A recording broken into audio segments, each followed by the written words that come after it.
Hello and welcome. This is Brian Richards, and I'd like to thank you for joining us today for the Engineering Firm of the Future GPS webinar. No doubt you found your way here having seen at least one, if not all three, of the Engineering Firm of the Future GPS videos.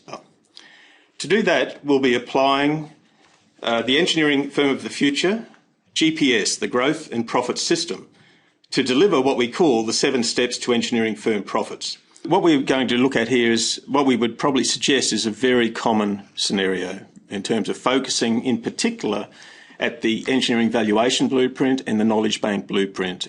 The more successful the business, the more focus on running a corporate business model, the higher the cap rate.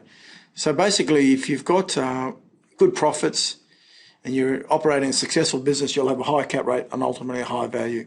The great news about it, the database and the valuation tool, because it's got the science behind it, hundreds and hundreds of accountants use it. So we've been able to get comparable information. Knowing your own valuation is one thing. I guess that's interesting. How it compares with others is probably even more valid and useful, particularly in like size firms or like sectors of the overall engineering industry. Mm-hmm. But here's what they really got out of the knowledge bank reports, the blueprints. What it showed them that their cap rate was below the average and well below the benchmark. So it pinpointed where they could improve in their business. One of the biggest barriers in any succession plan, Brian, is to get young people, key staff engaged and wanting to grow your business. They have to see the upside. And if you can show them the upside, then you'll get them to, and you'll lock them in. So they were relying heavily on the sale of their partnership interest, their shares in this business, to fund their retirement. And that was a huge risk for them because they didn't have a lot of income earning assets. So their value gap risk was quite high. So what we wanted to do is, because we had that credit research background, we got an understanding of what banks look for when assessing credit risk. So we focused our benchmarking reports not on the traditional benchmarking items, but more focused on what banks look at and what drives value in a business. And that's where we've come up with this term valuation benchmarking.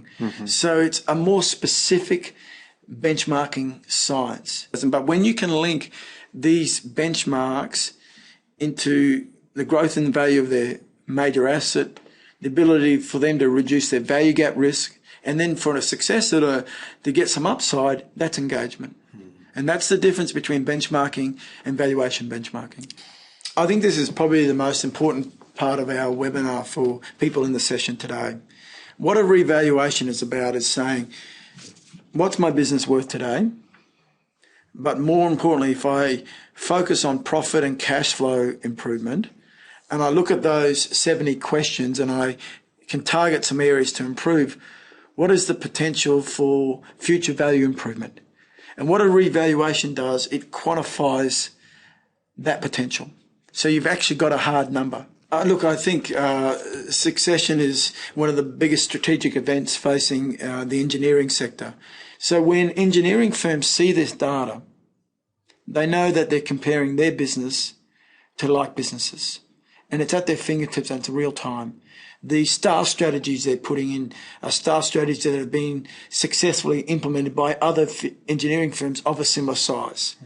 That's what we're talking about through the Blueprint series. And everything is customized to their industry. So over to you, and we stand by ready to help should you wish to take things forward. Bye-bye.